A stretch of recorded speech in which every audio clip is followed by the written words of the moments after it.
I'm Alex Horoyski. I'll be your chair for this round. Would my panelists like to introduce themselves?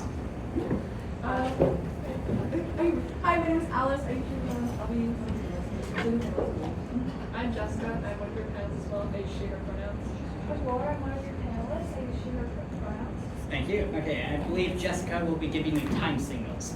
Now, can we get introductions from the debaters, starting with OG, name, speaking order, and pronouns if you'd like. OG first speaker, Jennifer. OG second speaker, Helena, she, her. Michelle first speaker, she, her. Second speaker, Jeffrey Heaton. CG. First speaker, Alex Van, Ethan. Speaking second, Sophia, she, her. And CO. CO first speaker, Econ Heaton. Hi, I'm second speaker, Theo, Okay, excellent. Now, without further ado, I invite the Prime Minister to give a speech not exceeding 5 minutes. Hear, hear.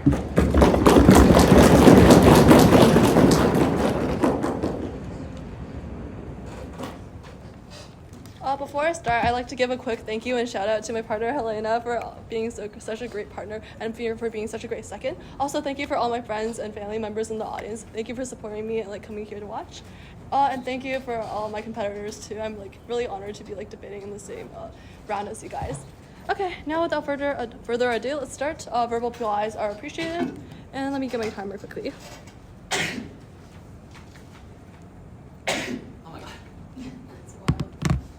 3, 2, 1. Privacy is a fundamental and principal right that humans have, which is why on our side, we've proposed banning TikTok instead to make sure that banning or selling TikTok. That way our users feel more secure with themselves, not just within America, but also in other Eurocentric countries that also use this app, and also other countries that are often in this policy. Okay, a few things for you today. First, some framing of what these users actually look like. Then 3 arguments. The first one on shady operations of TikTok, 2 on the economy, and 3 on political tensions that will be solved through this. Okay, so let's first frame the users. The most common users of TikTok are people from Europe and America because they're the people who are using this because they have access to this TikTok as a whole. We believe that people from more Asian countries, for example China, they might be imposed by their own regulations such as that, so they cannot access these apps, or it is more likely that they have their own alternatives, for example Douyin or Xiaohongshu in China.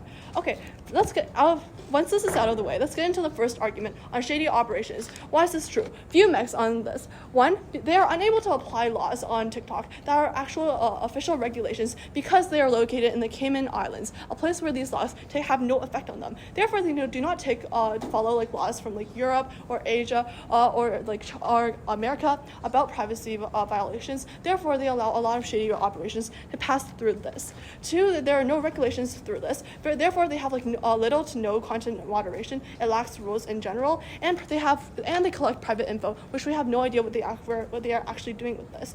To be fair, our argument is not about how China is bad. We're just saying that we want the U.S. to be stable. We want their citizens to actually have confidence in the U.S. and the operations as they use this. Okay, so why is it better on our side then? Few reasons why. 1, there is more laws because the American laws will actually be able to enforce their own regulations upon this. 2, it will help copyright issues because currently a lot of videos on TikTok are being copyrighted. A lot of video owners who made this content are not getting their fair and ample compensation afterwards on this. However, once these U.S. laws are applied to this, we believe that these smaller creators will be able to get their justice back.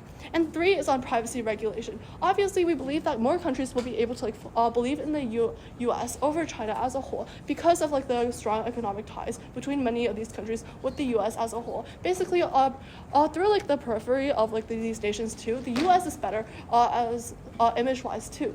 Though they have a few bad policies, overall they are more trusted on the international scales for their policy instead of, for example, China, who have participated in lots of discriminatory acts, for example, the Uyghur massacre.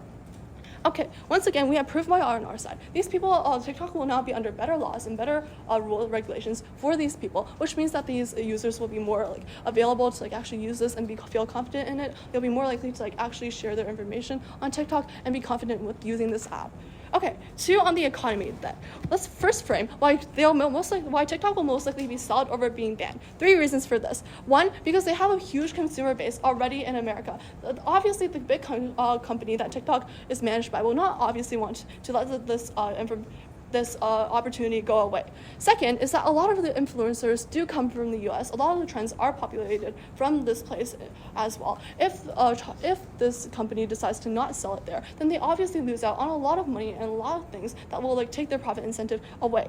Three, once like TikTok is banned in the US, if that is likely, then often the users will most likely go to other apps, for example, Instagram, etc., who are also populating like short videos that like capture your attention span. Also, even if TikTok is going to be banned instead, we still believe that it's more important on our side because we believe that privacy is more important than, for example, any other reasons, like for example, the smaller benefits towards the economy.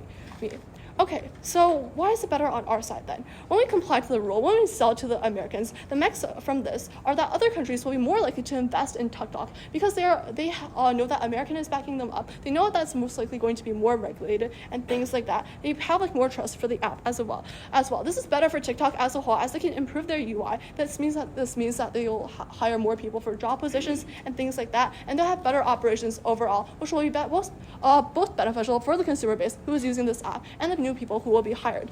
Quickly then, on political tensions as a whole. Currently, we know that China and US are going through basically Cold War 2.0, where they're trying to go against each other and prove who is stronger through like smaller things, like for example, trade and things like that. By doing this, the US shows that they're standing up against like the massacres that China has committed, all of their bad policies regarding like content violation and content regulation. They're standing up, and other Eurocentric countries can also follow up and also like promote like their own values, to promote equality, to promote justice like this too.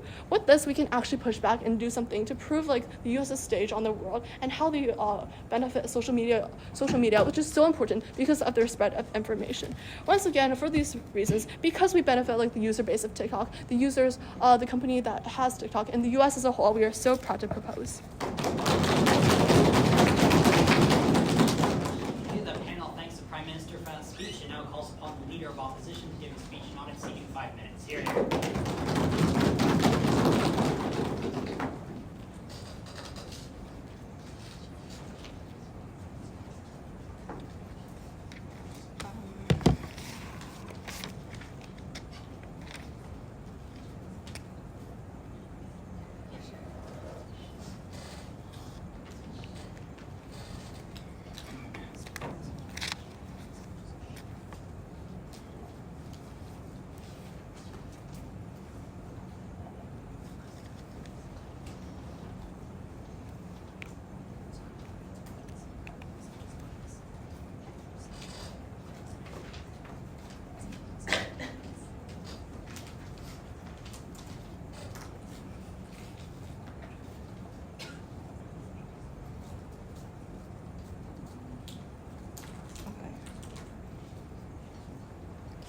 My name is Michelle, she, her pronouns, verbal POIs, and my speech will start on my first word.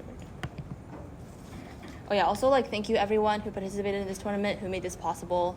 Of course, my partner who totally carried me round 5, and all the opponents that I've been up against, and yeah, everyone who's contributed to this amazing experience. Okay, yeah, my speech will start on my first word. Panel, it's very important to note here that government does not achieve privacy by any means. The American government is also really suspicious. It also steals user information, and it also has a lot of surveillance on its citizens. And for that reason, I am so very proud to oppose. And I think with this introduction, the opening government already falls. So a few things I'll be doing for you in my speech today. First, I'll be telling you why ByteDance probably won't sell TikTok in the first place. Then I'll be giving you my main constructive on how and how this act is imperially just governmental abuse of power, and how this is largely going to have detrimental effects on the community that uses it. And then finally, if I have some time, I'll have more direct refutation to opening government. If not, my partner will do that. Okay, so first, why are they unlikely to be sold? OG basically comes up and tells us that they're probably going to sell it because profit incentive, right? But I think this is just empirically untrue. Note that the majority of TikTok's users are not from America. This can be reflected in just literally anything you see on there.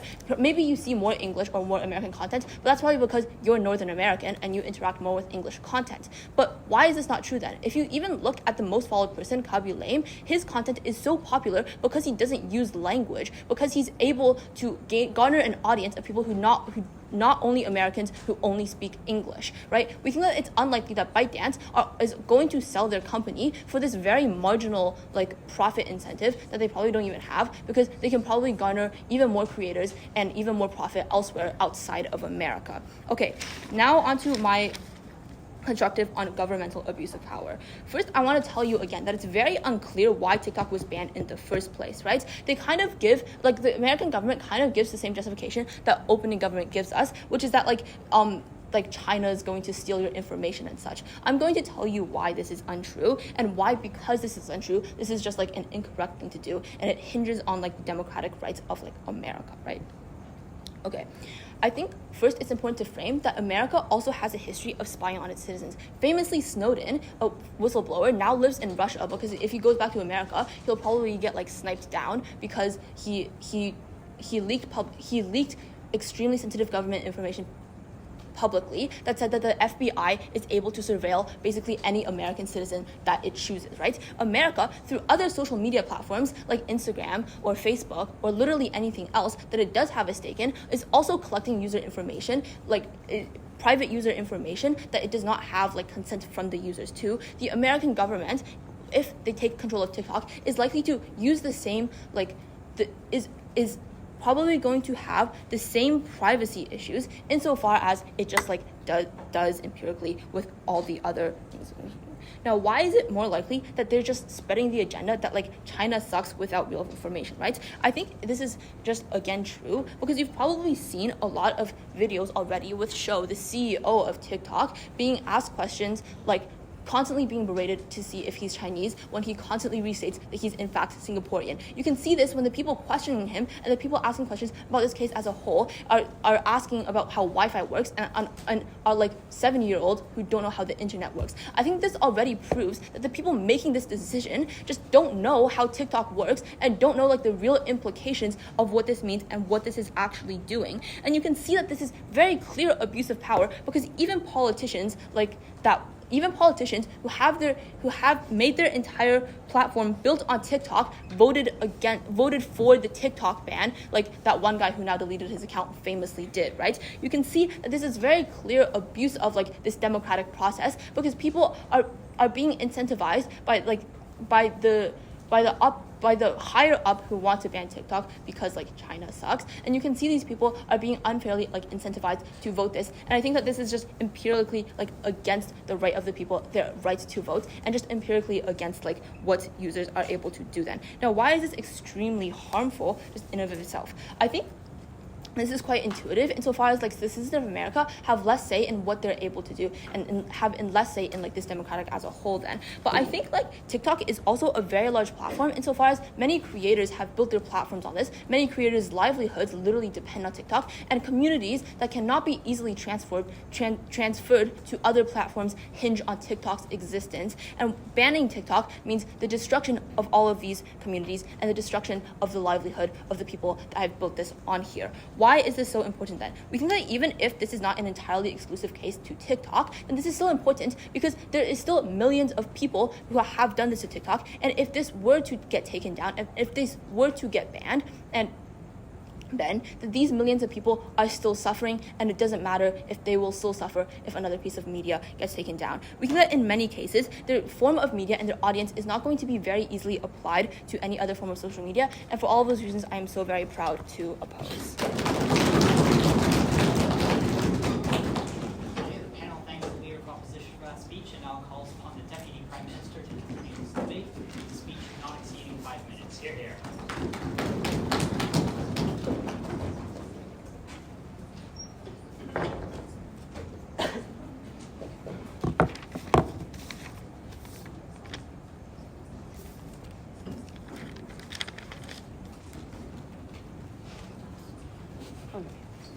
Before I start, just like to thank a couple of people. First, I'd like to thank Jennifer for being such a wonderful partner for carrying me in round 5 as also thank you to Melinda Lee, who specifically said to be thanked in this speech, and thank you to my OrgCom for organizing this debate. Thank you to my friends, thank you to my parents who are unable to make it today, but were cheering me on WeChat. So, okay. My speech will begin in 3, 2, 1. I think that opposition's case falls when the moment they say that, oh, ByteDance is not going to comply to the U.S. government, and will probably not going to sell it to any other government, to any company within the U.S. So first, what am I going to do in my speech today? First, I'm going to refute a couple of the things that Leader of Opposition has said, then continue to rebuild my partner's argument on first, why it is better for the users in general, and second, on the economic possibilities that this also brings. First, what does Leader of Opposition say? They say that, oh, ByteDance is not going to sell their app because for the reasons that their main profit doesn't come from America, and that their main users are from other places of the country. First of all, I think that this is specifically very untrue because the majority of the popular why TikTok is so popularized is because the American user base that has consistently posted videos and started trends on the TikTok platform. The majority of the influencers on there are also majority American. Not just, although there are other influencers from other countries, the main thing that has popularized TikTok is the American trends that have begun on that platform. No, thank you.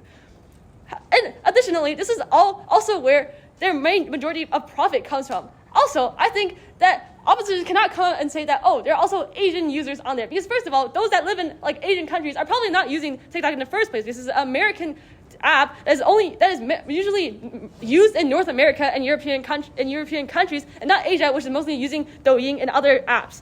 Second of all, Leader of Opposition says that America is not trustworthy, that the American government is probably going to spy on its citizens too. But there's an issue with this thing. That first of all, although America may do some suspicious things to their own citizens, I think that is much more trustworthy for American citizens to know that at least their information is collected by their own government of the country that they live in, and not some suspicious people that are living on Cayman Islands, which is where TikTok is currently located. So let me first point out what is the issue with TikTok being located on this place called the Cayman Islands. Cayman Islands is a specific, very isolated island located in the middle of nowhere. There are very lacking laws about that TikToks do not have to follow because there are lacking laws on like regulation of content and regulation of copyright, which also impacts the user specifically. And third of all, what does Leader of Opposition also say? Leader of Opposition also says that, oh, this is abuse of power from the U.S. party, is that they're abusing their power to force these influencers to leave the app and go to another app. First of all, I'd like to point out one thing that is wrong with this argument. This is really up to the choice for a person to leave the app. And second of all, why is this also not that impactful on the user itself? There are many other platforms on the American app store where influencers can move to. And let me point out that this is not very hard. And influencers can easily move their platform from TikTok to Instagram and to start making reels, and this is already being done. You already see many influencers on TikTok reposting their content on Instagram so that their users can see. And it's very easy for the users to also move to Instagram because they can easily download this app from the App Store and then start a new profile and see these videos that they originally saw on TikTok. So now moving on to rebuilding my partner's argument. First, my partner gives you 3 reasons why it is currently not safe for users on TikTok. First of all, like I mentioned during my refutation, that there are very lacking laws on TikTok because of its location in the Cayman Islands. There are barely any laws for content moderation, barely any laws for copyright moderation, and also very few laws on the privacy of the users using the app. However, all of this doesn't change when TikTok moves its ownership into the U.S. U.S. has many laws on regulation of content on their current apps. Therefore, what is the importance of this thing? This means that children or teens on the app will see less inappropriate content that is damaging to not only their eyes, but their mental health as well. Secondly, this also means that when there is more moderation on copyright, that the content creators on the app are able to produce their content and not get it stolen easily by some random person on TikTok. And this means that their hard work money will not get stolen by someone else. Now, moving on to rebuilding my partner's argument about ecological benefits. My partner gives you some reasons on why this is very beneficial for the economy of not only the U.S., but other worlds. Currently, many countries don't trust China at all. Not just the U.S., many people are questioning the operations of China and if this app is even safe. However, if this app is now based and operated by a company in the U.S., it's more likely that investors will invest into this app and actually put in money, allowing TikTok to grow as an app as a whole. So this means that the users on the app will be able to get better operations, a better interface, and a better UI, where the experience is much more better in general for everyone. This means that TikTok will develop as a whole and can also progress even further as an app itself and maybe even beat out Instagram. So what have I done in my speech today? First, I've reviewed majority of the points that are given to us by opposition and rebuilt first on why it's more safe for users on TikTok if it's if it's sold to America, and why it is more ecologically economically beneficial for TikTok if it's sold into America. For these reasons, so proud to propose. Panel thanks the Deputy Prime Minister for that speech, and now calls upon the Deputy Leader of Opposition to continue this debate with a speech not exceeding 5 minutes. Here. Good luck.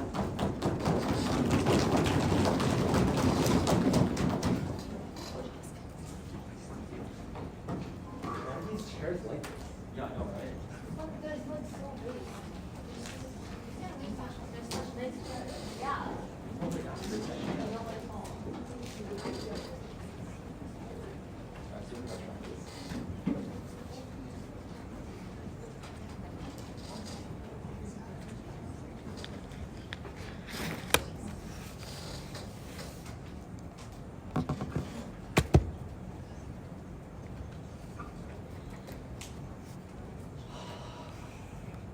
I'll be personally recording the speech, so if everyone in this room consents, then I'll do so.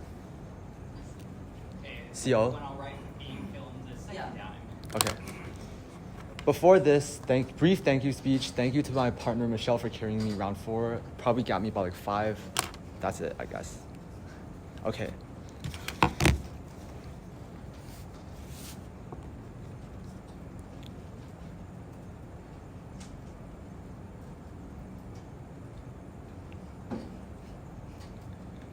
The entirety of the opening government case is contingent on the unproven assertion that TikTok will actually sell its company to the USA. We thought this was untrue for the mechanisms that Michelle engaged, that they were totally unresponsive to. 2 things in the speech then. First, on shady operations and privacy. Second, on the well-being of the people on the platform and why that's an a priori good that you ought to consider in this debate. First, on privacy. The first thing that we told you was that TikTok is not going to sell to the USA, right? And the reason is incredibly simple. It's because they're going to lose out. These CEOs, the CFOs, the people at the top who are actually benefited and who can actually make profit from the profit that TikTok makes itself are going to lose out on long-term worldwide profit to the point to which they only gain some profit when they're when the US government and when the new shareholders actively move in. Because we've already characterized to you that TikTok isn't exclusive to the US. They already have they have worldwide platforms which OG, a team from Canada, can't just assert that this is not the case. So you think that to the point to which these shareholders are actively going to lose money and they're profit incentivized,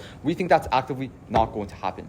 Okay, even if this was not true then, why does privacy get worse and why is it, at the very worst case for us, symmetric under this debate? The first thing we told you was that American companies also have the incentive to conduct shady operations because they still have the incentive to profit maximize. The reason as to why this is an mechanism for profit maximizing is incredibly simple, because to the point to which you collect data and you sell data and you just spy on all of your users, you're able to make profit by selling all of this data, right? So then this is going to be also very unregulated. We give you Facebook, for example, in which Mark Zuckerberg was literally invited to the US Senate, and he still steals users' data because, one, this is very new.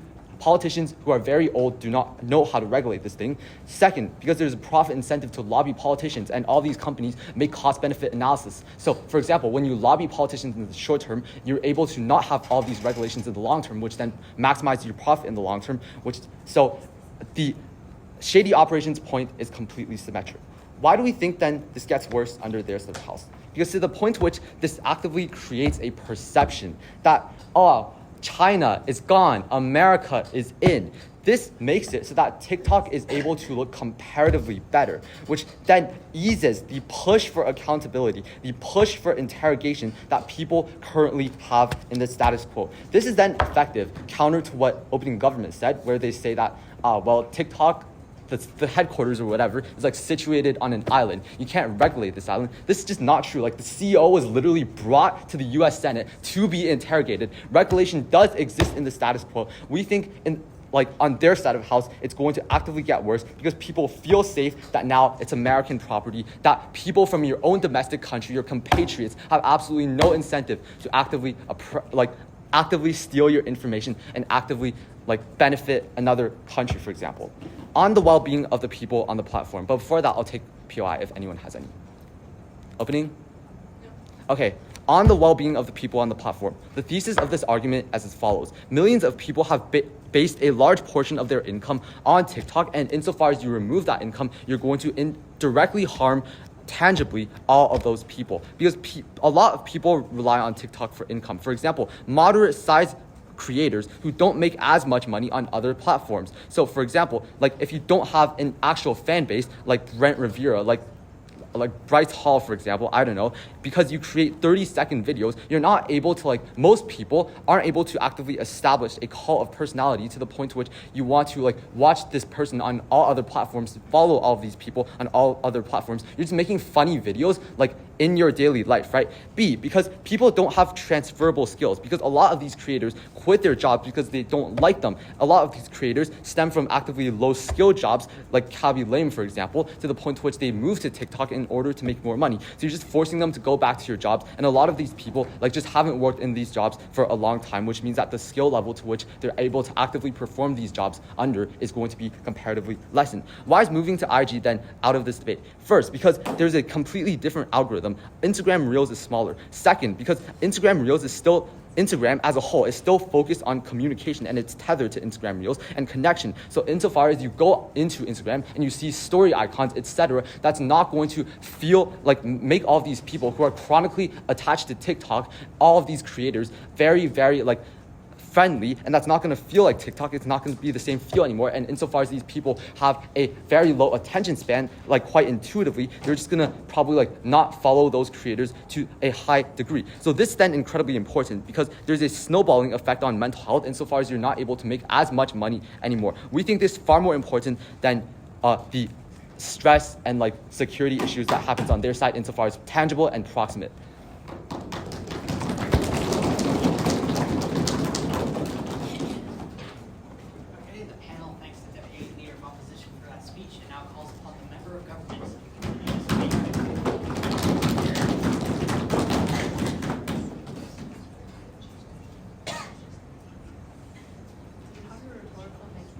No, I didn't write one. Is Michael still here? Oh, hi.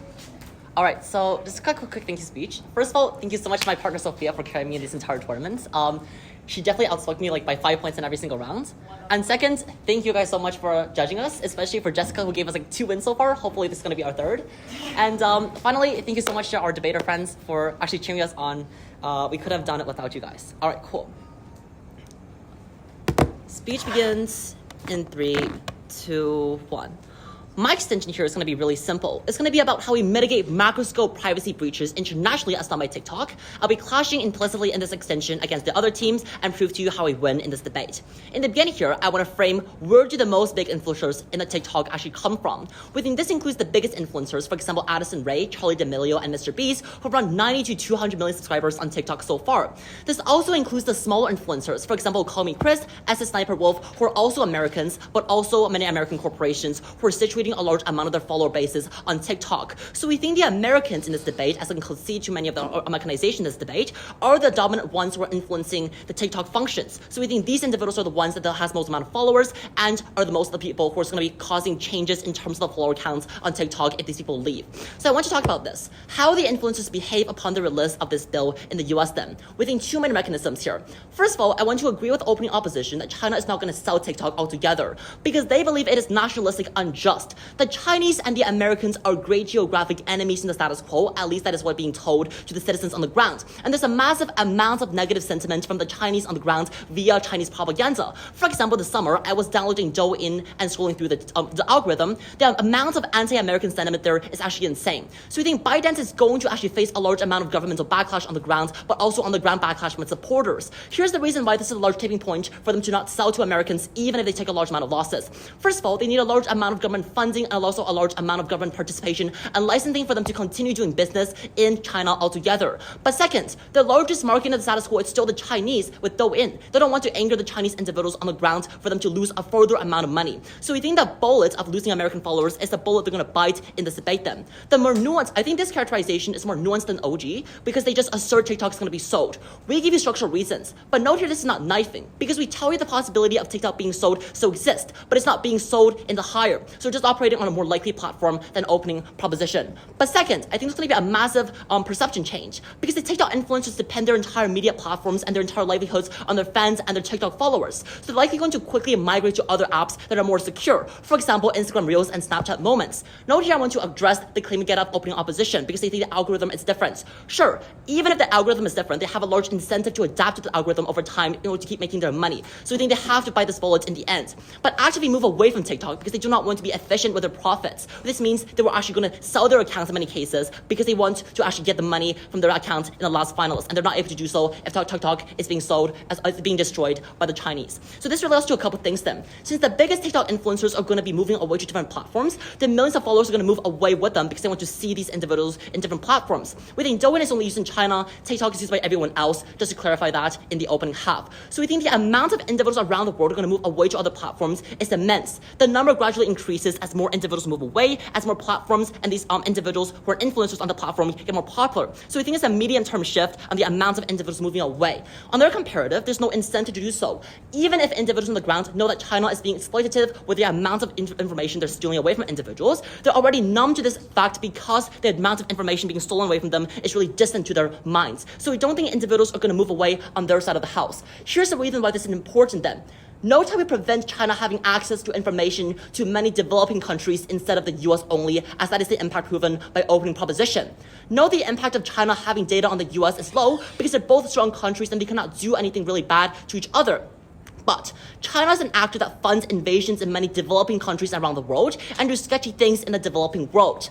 Their side, they leak geography, demographic, and cultural information of users from these countries to China and the Chinese government. Know how the Chinese government is able to manage a large amount of this data because they're pervasive and they're communist and they're a dictatorship altogether. So they're allowed to take up a large amount of information from these companies. China can then sell this data to their allies, for example, Saudi Arabia, and allow them to use this data to fight progressiveness in their country to build closer ties. China can also have access to the Indian data, which allows for them to do things, for example, facilitate more effective attacks on the Indian border and settle border skirmishes. On our comparative and this verification towards opening opposition, the US, sure, they have information to this altogether, but they're not a dictatorship altogether. They're still able to use the data in a more accountable way because the international community have a large amount of sway over what they're able to do and cannot do. But also there's a large amount of checks and balances from different political parties in the internality of the US government. So even if one party does something really bad, the other party can act to mediate this other result. We think the principle is probably awash in this debate because the amount of department breach is still the same. We think the practical is much more important.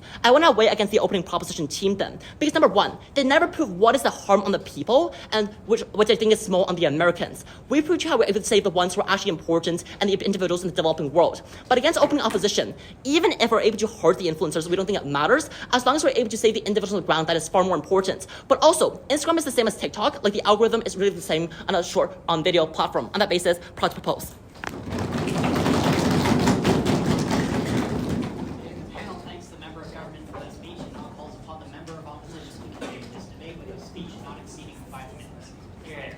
Firstly, I'd like to thank our wonderful judges, the team at LinkedKey for helping me through this, and my dad for taking me here, as well as my partner, Charlotte. So, firstly, I was originally going to start with a joke, but let's not do that. So, first let's explain why things happen. Why is this bill being pushed? Who are its main sponsors? Well, I'm going to introduce a new piece of information here, which is that this bill, one of its main pushers, someone spending a lot of money advertising this bill is Meta, Facebook. So what does this cause? Firstly, the economical impact of this, which if we take OG at their best, TikTok is sold, all the content creators safely shift to Meta, safely shift to Instagram. What does this cause? This causes a monopoly in the US social media market. This causes the majority of social media channels, which even at their best, to be dominated, to be controlled by a handful of companies. Because of this is a negative to the economy, and this is also negative to your privacy because these companies, they're not actually based in the US either. They're based in places such as Northern Ireland and Luxembourg. They do not, in fact, follow US laws. So there's a misrepresentation on their part to say that TikTok alone is based in the Cayman Islands, and that in itself is an issue. So continuing off of that, this means that their issue of privacy is symmetric. Their issue of having this TikTok company not be based in America is also symmetric. But now in their situation, even at their best, you've now created a dominated social media market dominated by a handful of companies, which as shown with how important social media nowadays is in communication and free speech, causes issue with that as well. And companies such as Facebook are not without their crimes. They are, in some places, such as Myanmar, proprietizing the Rohingya, my apologies for that pronunciation, genocide. So these other social media companies, they are not factual, they're not true, and they do not obey US laws because they are not based in the US. So all of their issues are symmetric, and they actually make the situation worse by giving these companies even more power by removing a lot of their competitors in the form of TikTok. So then let's identify our stakeholders here. Our stakeholder is not actually the consumer. It is going to be the investors, because data theft is a fundamental part of how the social media market functions. That is how it runs, that is how it makes money, selling your data. It would be delusional to say that when we get rid of TikTok, your data will not be sold. That's how they make money. So that's like out of the debate the moment you say that. However, it's the investors, which when they see the United States government interfere with a foreign company, where they see that they are willing to lobby against, willing to take down a foreign company in favor of companies they view as more friendly, in favor of companies that pay them, that lobby for them, which as our opening have mentioned, then this shows that the US government is not in fact a fair actor. And this dissuades other foreign companies from investing into the US because it shows that they are unable to live to the free market ideals that they propose. And while I figure that closing government may say something about how US social media platforms are banned in are banned in China, I'd like to argue that we are, as US, are not in fact China, meaning that we are supposed to enforce our ideals that the market should be free and it should be open for all competition within it. Also, their point about how Indian military information would be on TikTok doesn't really seem to be relevant in this debate, because why would there be Indian military information? Why would important government files just be hanging around TikTok? That seems to be more of a mishandling information on the Indian government's part. Continuing off of that, as our opening has stated, lots of people use TikTok and they're unable to shift properly, and as we have further backed up, even if they do shift properly, it is damaging to the economy as a whole and establishes a social media market that is dominated by a few companies which are still not actually based in the US, which still do not actually follow US laws. Yes? A monopoly in the status quo is the result of the free market. Punctually, there's actually an argument on our side when we actually allow monopolies to form, which actually enforces the idea that a free market in the United States happens. No, because a free market only functions when it's actually free, when it's being regulated to be free. Your understanding that a monopoly forms the free market is up to the government to break it up. For example, we broke down General Oil.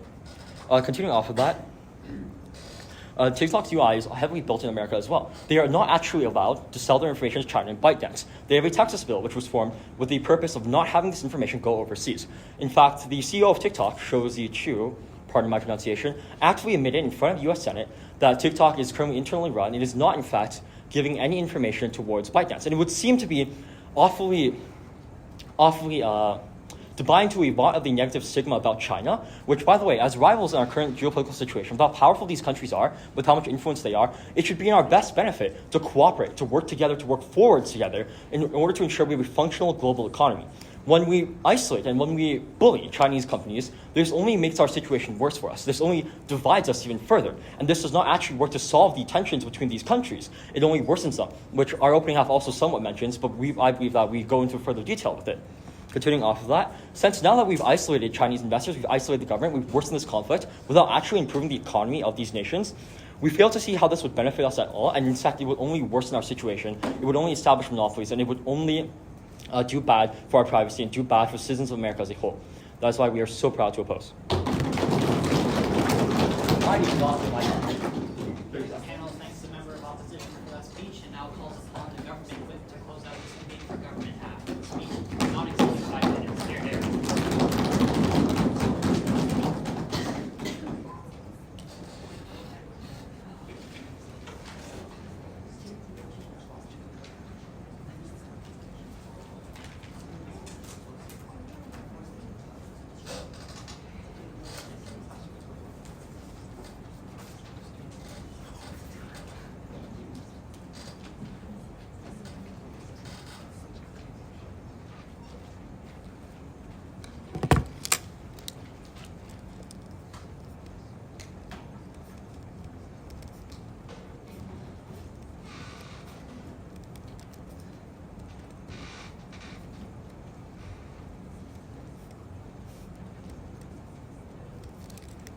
Okay, before I start my speech, I promise I'm not trying to stall. I have notes, okay? So thank you so much to my partner, Alex, for actually carrying me this entire tournament. He's like such a peak first speaker. And thank you so much to all my friends who are like spectating me and supporting me and providing me mental support. And I love you too, Michelle. Don't make that face at me. Timer begins first word, she, her pronouns, rule POIs. Also, I should be audible, right? Yeah. Okay. You are at the end of your would have minute at this point. Okay, yeah.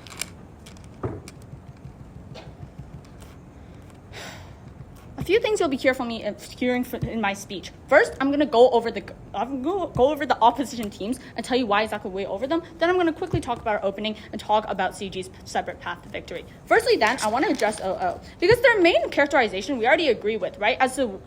We don't agree with their characterization as to why majority of users aren't in America. This is wrong for twofold, right? First, because of the fact that majority of popular influencers, like Alex tells you in his speech, are actually from America. For example, Charlie D'Amelio, Brooke Monk, the list goes on and on, right? But we say that even if it's untrue, taking us at our very worst case, we say that U.S. has a massive influence over the market and just demand for users in terms of what platforms to go to in the first place, simply because of the fact that they're not only a global superpower, but also two, people generally are more privileged, have more free time, have more access to things like social media and technology in the first place. But I want to move on to their actual case then. Two main points that we hear of OO. First, it tells us how there's an infringement in terms of the democratic process. It is unclear as to why exactly this is true, and it's also unclear as to why exactly people are coerced into banning TikTok simply because of the fact that a higher power wants to ban it. Let me illustrate this for you. Just because a higher power just doesn't want something and decides on a bill doesn't mean people are naturally coerced. For example, things like abortion laws or Donald Trump with his anti-woke platform. It doesn't necessarily mean that suddenly people are coerced into believing into these things. We say people generally still have an autonomy to believe what they want and vote for what they want, right? And then the second thing then is about destruction of livelihoods. We say that at the very worst on our side, this is completely in the short term. But we also say that influencers who earn money by literally dancing and lip syncing to songs aren't going to be the main actors who are actually going to be harmed by this bill, but rather it is the millions and millions of citizens and users on the ground who are going to suffer and have their life and data within these apps. And we say that we ought to care more about these people rather than the influencers. Moving on to CO then. I think the main case that we hear out of CO is essentially the fact that there's going to be monopolies and oligopolies formed. But we say that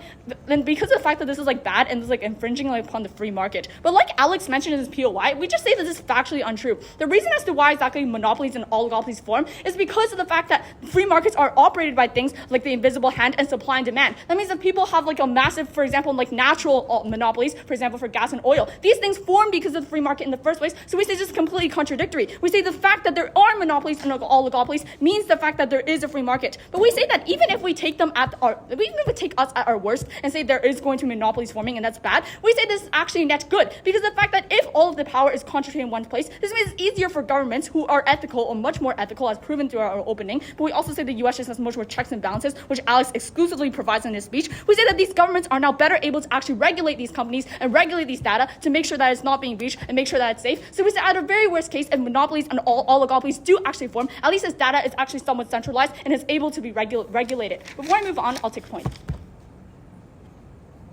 Okay, I'm going to move on to our opening, and then I'm going to talk about our separate path to victory and why we take this debate. First, I want to address OG. Because OG provides us with two broadly main points. First, they talk about how TikTok is going to become more ethical. But it's still at the end of the debate, it's a little unclear as to why there's exactly going to be more ethical. But I also want to note that even if we take their cases at their best, we say majority of the case hinges upon the fact that TikTok is going to be bought in the first place. So we say in terms of weighing then, we're much more feasible and we outweigh them in terms of feasibility. Because they don't actually prove to me, into the whole round, as to why exactly TikTok will be bought, versus our case is a lot more feasible, as Alex actually provides you with the constructive reasons as to why exactly TikTok is not likely to be bought. Quickly then, I want to move on to our path to victory on CG and why we're able to take this debate. I think Alex provides you with a few things in his speech. First, we want to tell broadly that why this debate in principle is a wash. First of all, because we say that I think either side is able to prove that data will probably be breached either way on either side, and we say this is empirically true because of the fact that apps and data and these apps empirically will always take people's data. But we prove to you as to why exactly it's just comparatively a lot better on our side. Because they tell you how the US has much more checks and balances and much better accountability. For example, they're part of many agreements and they're part of many unions, and if the US messes up, which is a big global superpower, and they're allied with many of these countries who believe in these fair democracies and these things, they're going to receive massive backlash. Versus China, when they do a lot of these things, they don't receive as bigger backlash, and they also do much more unethical things. For example, when they supported Russia in the war, I think their allies essentially just means they have much less checks and balances. But what we actually tell you in why this is round winning to the debate is when we tell you how China will now have access to this data, which is now extremely, and they're more able to use this unethically versus comparatively to our side, right? Let's take our case at our worst and say that none of this data is actually being sold within the status quo. Why do we still win? First, we say it's just simply because of the fact this data is going to be unstable in the first place. We say that even if this data is never sold in the near future and never sold at all, the fact that it's within the hands of people who can use it to actually affect millions of lives on the ground should be considered within this round simply because of the fact that these lives of people should be weighed over any other influencer or any other normal average US user. This is exclusive to CG because we actually expand not only the scope of this debate, but we tell you actually why this harm is extremely harmful, but we say that also the fact that this could even be sold in the first place, and when ByteDance or when China actually needs this data, they're much more likely to remove this policy. So why we actually win this debate is extremely simple. First, we actually impact the most vulnerable within this debate, but also secondly, we're able to prove to you why the principle doesn't exist. How to Panel thanks the government whip for that speech. Now calls upon the opposition whip to close out this debate with a speech not exceeding 5 minutes. Here, there. Okay,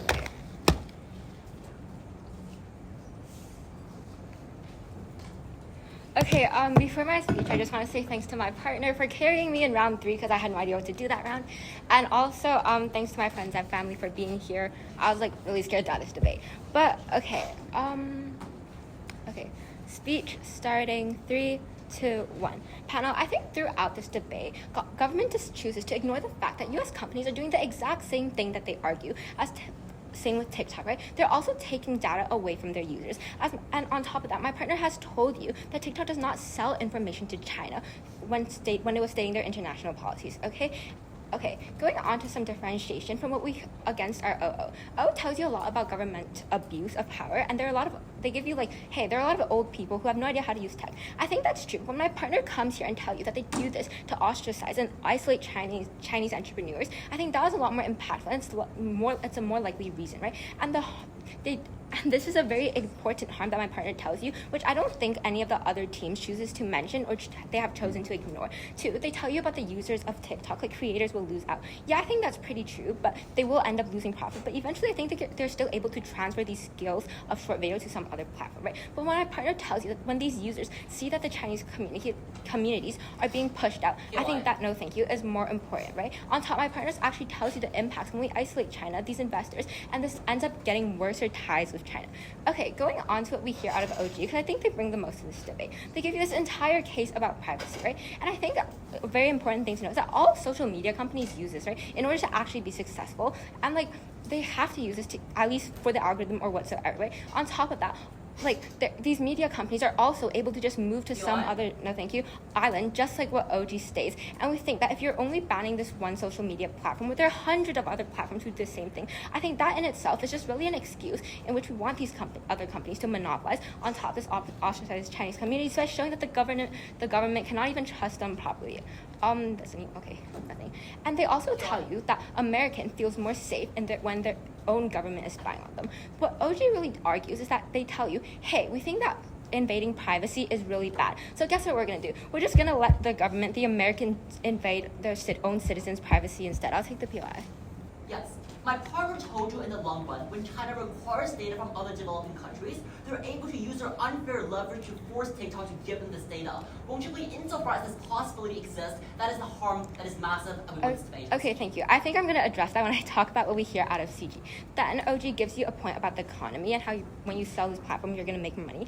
I think their closing dealt with this, that they're not likely to sell this, and my partner leans into that. On top of this, what happens then, why America isn't likely to do this, because then this shows other countries that the US government is actively interfering with the function of other companies overseas, right? And they want to maintain these good relations. On top of that, my partner tells you why there will be less investors, and I think that in itself does not help with the economy, right? So I think we win over OG based on that, and I think I dealt with their points pretty clearly. Okay, going on to CG. I think there was recently just a POI asked about privacy. This is very similar to what we hear out of OG, right? But they tell you that data will be sold to China, and this is very harmful. I have a very simple thing. When you go onto TikTok, you do not see these very important documents. You do not see any really important media whatsoever, right? What you really get on TikTok is Charli D'Amelio doing some TikTok dances. I don't get how that data is really helpful to China. I don't think they're going to somehow use a video of Charli D'Amelio dancing to actually work, right? They also tell you a lot about, hey, TikTok won't be sold, blah, blah, blah, blah, blah. I think they spent most of their speech doing that. I think that's true, right? And my partner leans into that, and I don't think that's very important, because if the TikTok does end up being bad. My partner already tells you the harms of that, how that's very unfair. Okay, they also give you this huge point about how the bigger influencers will just move on to other platforms such as Instagram already. I think just continues to add on to my partner's case when people do move to other platforms. This does lead to a monopoly. This leads to them pushing away Chinese communities. And when you do ban TikTok, what you get the idea out there is, hey, we don't like the Chinese because they're probably spying. You're just putting on these stereotypes. I think that is very harmful to these Chinese communities and that. Okay, so throughout and I think for all those reasons, we are already able to beat out our closing government. So throughout my speech, I've told you why we differentiate and we outweigh our opening, because my partner actually proves to you the government abuse power, right? Because when they're just using this to harm Chinese groups, when they just think that they're spying on them. My partner tells you about creators. My partner tells you about a bunch of impacts, which I don't think we get out of OO. And I think we've overall all just proved to you why we win over growth the gov teams, because we tell you why you won't lose privacy. And even if you do, other social media platforms are doing the exact same thing. I don't get why it's fair to just ban TikTok and not all those other platforms, right? And on top of that, about this entire case about economy, my partner already tells you that when you end up having less investors, that doesn't help with the economy whatsoever. And so I think for all those reasons, why we're able to take out every other team, that CO should win this debate. So proud to oppose. Okay, the panel thanks the opposition for that speech. And I thank all teams involved here for all of that very engaging round of debate. Also want to give a brief word of congratulations to all teams for just making it to the junior finals in the first place. So let's give a